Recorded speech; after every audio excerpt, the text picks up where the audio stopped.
Hello friends, time to study YouTube channel में आप सभी का स्वागत है। फ्रेंड्स, हम लोग बिहार एसएससी के लिए साइंस है ना, साइंस का जो हम लोग सीरीज चला रहे हैं फ्रेंड। आज इसमें हम लोग जीव विज्ञान में दूसरा वीडियो देखेंगे, जो फ्रेंड लगभग 40 plus MCQ question with theory रहता है, जो कि पिछले वीडियो में हम लोग आपने देखा ही होगा। ठीक है, तो स्टार्ट करते हैं। आज का पहला टॉपिक है गोल्जी काय, है ना। गोल्जी काय, गोल्जी काय की खोज जो है कैमिलो गोल्जी ने की थी। गोल्जी काय की क्रियात्मक इकाई को कहते हैं, तो फ्रेंड सिस्टनी कहते हैं गोल्जी काय की क्रियात्मक इकाई को। कोशिका का ट्रैफिक पुलिस यातायात प्रबंधन कहलाता है, क्या कहलाता है? तो गोल्जिकाय, है ना। वेरी इंपॉर्टेंट फ्रेंड्स, ध्यान रखेंगे। ठीक है, गोल्जिकाय का मुख्य कार्य है ना, सत्र वन, है ना। गोल्जिकाय का मुख्य कार्य है सत्र वन। ठीक है, कार्बोहाइड्रेट का संश्लेषण गोल्जिकाय, है ना, गोल्जिकाय द्वारा होता है। ठीक है, इतना आप लोग ध्यान रखेंगे। अब हम लोग देते हैं लाइसोसोम से रिलेटेड। लाइसोसोम, लाइसोसोम की खोज जो है डी डुबे ने 1948 ईस्वी में की थी। लाइसोसोम एक प्रकार का होता है, क्या होता है? तो एंजाइम होता है लाइसोसोम, जिसे कोशिका का कब्रिस्तान कहते हैं। फ्रेंड्स, लाइसोसोम का मुख्य कार्य क्या है? तो मतलब बाह्य पदार्थों का भक्षण एवं पाचन करना, जो वो लाइसोसोम का मुख्य कार्य है। आत्महत्या की थैली कहा जाता है किसे? तो लाइसोसोम को, है ना। आप लोग ऐसा क्वेश्चन बहुत बार देखेंगे। कोशिका का एटम बम कहलाता है कौन? तो लाइसोसोम। ठीक है फ्रेंड, अब दूसरा देखते हैं राइबोसोम। राइबोसोम की खोज जो है पैलेड ने, है ना, पैलेड ने 1953 ईस्वी में की थी। राइबोसोम बने होते हैं तो फिर आरएनए एवं प्रोटीन के बने होते हैं राइबोसोम। राइबोसोम, ठीक है। राइबोसोम का निर्माण केंद्रिका द्वारा होता है। राइबोसोम जो है वो दो प्रकार के होते हैं। एक होता है 70S राइबोसोम, और एक होता है 80S राइबोसोम। ठीक है, प्रोकैरियोटिक में पाए जाते हैं, तो फिर प्रोकैरियोटिक में पाए जाते हैं 70S राइबोसोम, और यूकैरियोटिक में पाए जाते हैं 18S राइबोसोम। फ्रेंड्स, हम लोग पीछे क्वेश्चन में, पीछे पिछला जो वीडियो था उसमें हम लोग बहुत अच्छे से इसमें डिस्कस किए थे, है ना, प्रोकैरियोटिक और न्यूकैरियोटिक में। जो क्या था? तो कोशिका के दो प्रकार होते हैं, एक प्रोकैरियोटिक और एक था यूकैरियोटिक। तो प्रोकैरियोटिक में 17S राइबोसोम होता है, और यूकैरियोटिक में जो 70S राइबोसोम होता है। प्रोटीन का संश्लेषण होता है, तो प्रोटीन का संश्लेषण जो है वो राइबोसोम के द्वारा प्रोटीन का संश्लेषण होता है। प्रोटीन की फैक्ट्री कहलाता है राइबोसोम, जो है वो प्रोटीन की फैक्ट्री कहलाता है। फ्रेंड्स, ये काफी इंपॉर्टेंट टॉपिक ही इस पर दिया हुआ रहता है ना। इसे फ्रेंड आप एक से दो बार वीडियो जरूर देखेंगे, और वीडियो के बाद जो है वो एमसीक्यू क्वेश्चन इसी वीडियो में है, इन सभी से रिलेटेड वो जरूर देखेंगे फ्रेंड, ताकि आपको क्लियर होगा कि कहाँ से क्वेश्चन बनते हैं और कैसे बनते हैं। अब हम लोग देखते हैं लवक। लवक पाया जाता है, तो लवक जो है वो पादपों में पाया जाता है लवक। ठीक है, लवक जो है वो तीन प्रकार का होता है। ठीक है, अवर्णी लवक जिसे ल्यूकोप्लास्ट कहते हैं, उसके बाद वर्णी लवक जिसे क्रोमोप्लास्ट कहते हैं, तीसरा है हरित लवक जिसे क्लोरोप्लास्ट कहते हैं। ठीक है, ध्यान रखेंगे। तो पहला जो था अवर्णी लवक जिसे ल्यूकोप्लास्ट कहते हैं ना, है ना। अवर्णी लवक मुख्यतः पाए जाते हैं, जो क्या है ल्यूकोप्लास्ट है, कहाँ पाए जाते हैं? तो जड़ों की कोशिकाओं में अवर्णी लवक पाई जाती है, जड़ों की कोशिकाओं में।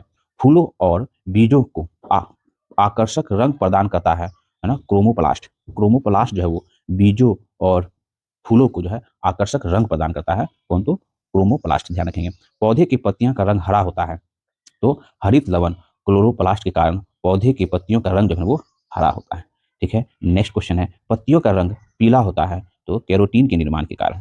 पत्तियों का रंग जो है पीला होता है, वो कैरोटीन के निर्माण के कारण पत्तियों का रंग जो है वो पीला होता है। ठीक है, पर्णहरित मतलब क्लोरोफिल, क्लोरोफिल में उपस्थित मुख्य धातु है, तो फिर कौन होता है? तो मैग्नीज होता है। पर्णहरित या क्लोरोफिल में उपस्थित धातु कौन है? तो मैग्नीज है। ठीक है, ध्यान रखेंगे। प्रकाश संश्लेषण में सहायता न प्रकाश संश्लेषण में सहायता करता है, तो हरित लवक जो है वो जिसे क्लोरोप्लास्ट कहते हैं, वो प्रकाश संश्लेषण में सहायता करता है। ठीक है, कोशिका का रसोई घर कहा जाता है, तो कोशिका का रसोई घर किसे कहा जाता है? तो हरित लवक को जो है वो कोशिका का, है ना, रसोई घर कहा जाता है। ठीक है, और इसी में देखिए टमाटर में लाल रंग का कारण, वेरी इंपॉर्टेंट, तो लाइकोपीन के कारण जो है वो टमाटर लाल होता है।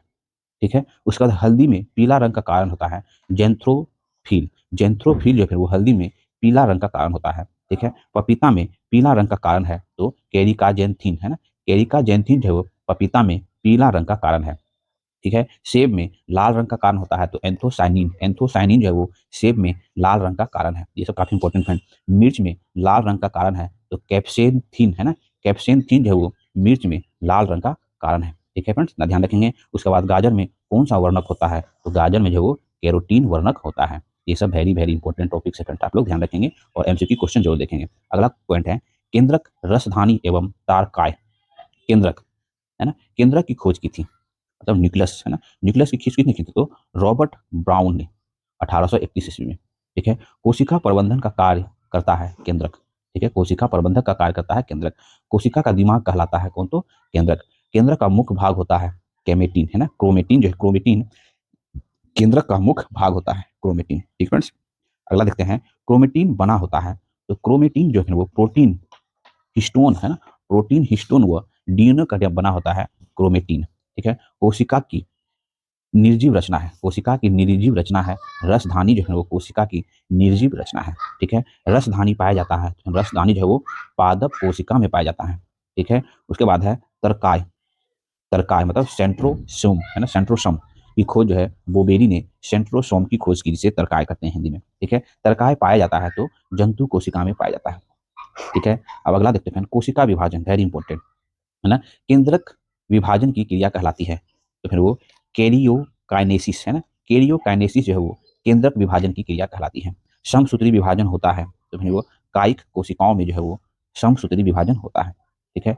अर्धसूत्री विभाजन होता है, तो लैंगिक जनन कोशिकाओं में जो है वो अर्धसूत्री विभाजन होता है। ठीक है। असूत्री विभाजन होता है जीवाणुओं में जो है वो असूत्री विभाजन होता है। ठीक है। समसूत्री विभाजन की खोज की है तो वाल्टर फ्लेमिंग जो है वो, है ना, वाल्टर फ्लेमिंग जो है समसूत्री विभाजन की खोज की है। ठीक है। अर्धसूत्री विभाजन की खोज की है तो फॉर्मर फॉर्मर व मुरे, है ना, फॉर्मर व मुरे जो है वो अर्धसूत्री विभाजन विभाजन की खोज की है। ठीक है। जैव विकास, प्राकृतिक वर्ण का सिद्धांत दिया है, तो फिर वो डार्विन जो है वो प्राकृतिक वर्ण का सिद्धांत दिया है, डार्विन। ठीक है। उत्परिवर्तन का सिद्धांत दिया है तो हुगो डी ब्रिज ने, है ना, हुगो डी ब्रिज ने उत्परिवर्तन का सिद्धांत दिया है। ठीक है। नेचुरल सिलेक्शन का सिद्धांत दिया है तो डार्विन जो है वो, है ना, प्राकृतिक चयन, नेचुरल सिलेक्शन का सिद्धांत दिया है। ठीक है। नेक्स्ट क्वेश्चन है, विकास के सिद्धांत के प्रतिपादक, तो वो डार्विन जो है वो विकास के सिद्धांत के प्रतिपादक, वेरी वेरी इंपॉर्टेंट। ठीक है। अब देखते हैं अनुवांशिकी, है ना। अनुवांशिकी का पिता या जनक कहा जाता है, तो ग्रेगर जॉन मेंडल को जो है अनुवांशिकी का पिता या जनक कहा जाता है। अनुवांशिक संबंधित प्रयोग के लिए मेंडल ने किस पौधे का चुनाव किया था? तो मटर के पौधे का चुनाव किया था।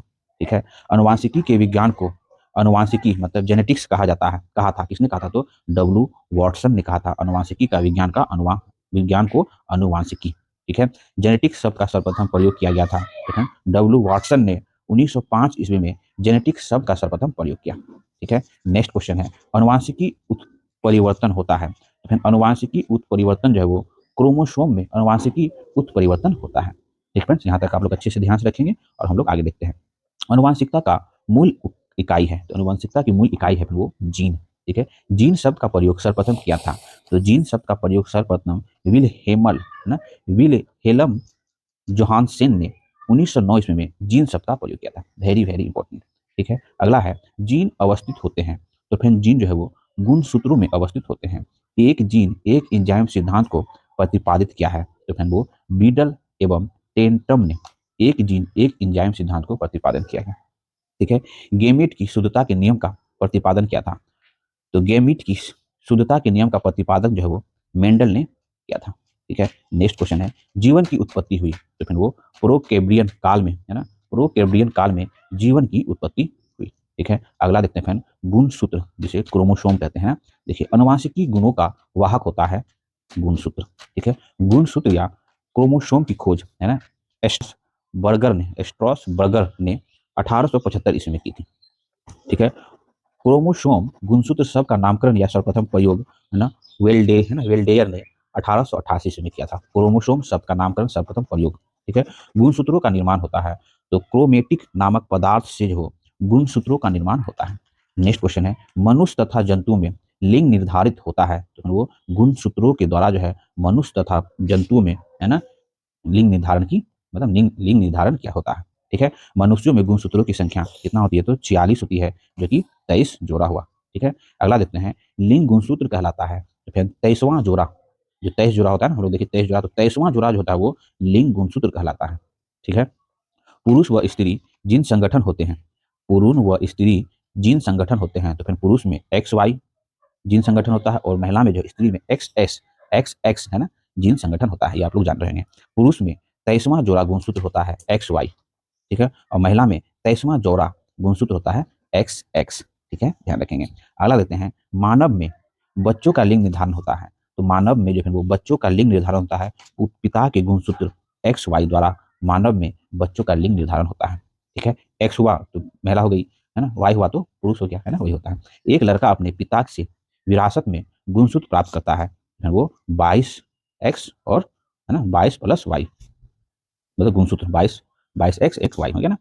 देखिए, न्यूक्लिक अम्ल, वेरी इंपॉर्टेंट, न्यूक्लिक अम्ल की खोज जर्मन वैज्ञानिक फ्रेडरिक मीसर ने की थी। कब? तो 1869 ईस्वी में। ठीक है, न्यूक्लिक अम्ल का निर्माण होता है तो फिर वो न्यूक्लियोटाइड से फिर वो न्यूक्लिक अम्ल का निर्माण होता है। ठीक है, दो न्यूक्लिक अम्ल हैं, आरएनए और डीएनए। आरएनए और डीएनए क्या है? ये दो न्यूक्लिक अम्ल है ना। आरएनए का पूर्ण रूप होता है रिबो न्यूक्लिक एसिड, ठीक है, वेरी इंपॉर्टेंट। और डीएनए है ना, डायरॉक्सी डिऑक्सिरिबो न्यूक्लिक एसिड। ठीक है, आरएनए का डबल हेलिक्स मॉडल दिया, तो फिर सॉरी डीएनए का डबल हेलिक्स मॉडल दिया है, डीएनए का डबल हेलिक्स मॉडल। तो वाटसन एवं क्रिक जो है 1953 ईस्वी में डीएनए का डबल हेलिक्स मॉडल दिया। बहुत बार क्वेश्चन पूछा गया है। वाटसन और क्रिक को नोबेल पुरस्कार 1962 ईस्वी में दिया गया। ठीक है, अगला है डीएनए संश्लेषण का प्रतिपादन किया तो कॉर्नबर्ग जो है वो डीएनए संश्लेषण का प्रतिपादन किया है। डीएनए होता है, डीएनए जो एक अनुवांशिक पदार्थ होता है। डीएनए का मुख्य कार्य है प्रोटीन संश्लेषण को नियंत्रित करना तथा अनुवांशिक क्रियाओं का संचालन करना, जो है वो डीएनए का मुख्य कार्य है। ठीक फ्रेंड्स, हम लोग को जो जो टॉपिक पे डिस्कस करना था हम लोग कर लिए। अब हम लोग इसी टॉपिक पे फ्रेंड्स क्या करेंगे ना, एमसीक्यू क्वेश्चन देखेंगे जो कि आपके कंसेप्ट को काफी क्लियर करेगा। ठीक फ्रेंड्स, जो ठीक, तो पहला क्वेश्चन फ्रेंड, लाइसोसोम है, तो फिर लाइसोसोम क्या है? तो एक पाचन केंद्र होता है लाइसोसोम। ठीक है, नेक्स्ट क्वेश्चन है, गुणसूत्रों की संख्या सबसे कम किसमें होती है? तो गुणसूत्रों की संख्या सबसे कम जो है वो जीवाणु में जो है वो गुणसूत्रों की संख्या सबसे कम होती है। किसे कोशिकाओं के अचल संपत्ति के रूप में जाना जाता है?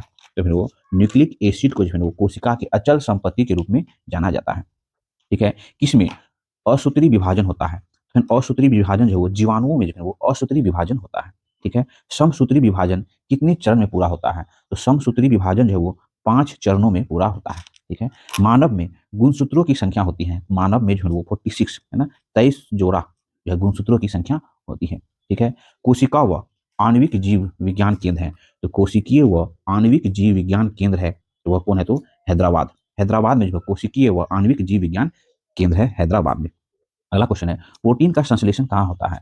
तो प्रोटीन का संश्लेषण जो है वो राइबोसोम में जो है प्रोटीन का संश्लेषण होता है। ठीक है, अनुवांशिकी उत्परिवर्तन होता है, तो अनुवांशिकी उत्परिवर्तन जो है वो, है ना, क्रोमोसोम में अनुवांशिकी उत्परिवर्तन होता है। अगला क्वेश्चन है, अनुवांशिकता शब्द प्रयोग सर्वप्रथम किसने किया? तो अनुवांशिकता शब्द का प्रयोग सर्वप्रथम जो है वो, है ना, डब्ल्यू वाटसन ने किया है। ठीक है, निम्नलिखित में से सबसे बड़ा कोशिकांग है, सबसे बड़ा कोशिकांग जो है प्लास्टिड, है ना, प्लास्टिड जो है सबसे बड़ा कोशिकांग है। अगला क्वेश्चन है, गोल्जी गोल्जिकाय का प्रमुख कार्य है, तो गोल्जिकाय का प्रमुख कार्य क्या होता है फ्रेंड्स? रत्र वन, है ना, रत्र वन जो है वो गोल्जिकाय का मुख्य कार्य है। नेक्स्ट क्वेश्चन है, न्यूक्लियस की खोज सर्वप्रथम किसने की थी? तो न्यूक्लियस की खोज सर्वप्रथम जो है वो ब्राउन ब्राउन ने जो है वो सर्वप्रथम न्यूक्लियस की खोज की है। नेक्स्ट क्वेश्चन है, कोशिका की आत्महत्या थैली कहलाता है, तो कोशिका की आत्महत्या की शैली जो है वो सेल जो है वो या तो लाइसोसोम कहलाता है। ठीक है, नेक्स्ट क्वेश्चन है, पत्तियों को हरा रंग प्रदान करता है, तो फिर वो क्लोरोप्लास्ट जो है वो पत्तियों को हरा रंग प्रदान करता है। ठीक है, फूलों और बीजों को विभिन्न प्रकार के आकर्षक रंग प्रदान करता है, तो फिर वो क्रोमोप्लास्ट जो है वो फूलों और बीजों को विभिन्न प्रकार के आकर्षक रंग प्रदान करता है।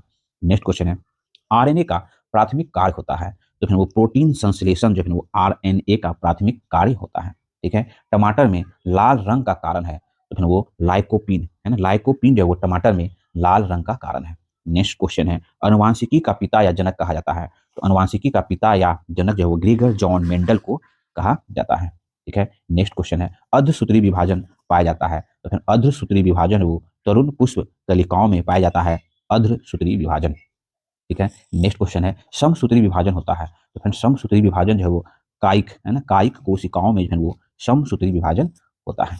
नेक्स्ट क्वेश्चन है, पुरुष जीन संगठन होता है, तो पुरुष जीन संगठन जो है वो एक्स वाई, है ना, एक्स वाई जो है वो पुरुष जीन संगठन होता है और एक्स एक्स जो है वो महिला जीन संगठन होता है ना, ये आप जान रहे होंगे। नेक्स्ट क्वेश्चन है, विकास का सिद्धांत का प्रतिपादन किया था, तो फ्रेंड्स विकास के सिद्धांत का प्रतिपादन जो है वो चार्ल्स डार्विन ने विकास का सिद्धांत का प्रतिपादन किया था। नेक्स्ट क्वेश्चन है, उत्परिवर्तन का सिद्धांत किसने दिया है? तो फ्रेंड्स उत्परिवर्तन का सिद्धांत जो है झुंगो डी ब्रिज, है ना, हुंगो डी ब्रिज ने उत्परिवर्तन का सिद्धांत दिया है। नेक्स्ट क्वेश्चन है, हल्दी में पीला रंग का कारण है, तो फ्रेंड्स हल्दी में पीला रंग का कारण होता है जेंथ्रोफिन, है ना, जेंथोफिल जो है वो हल्दी में पीला रंग का कारण है।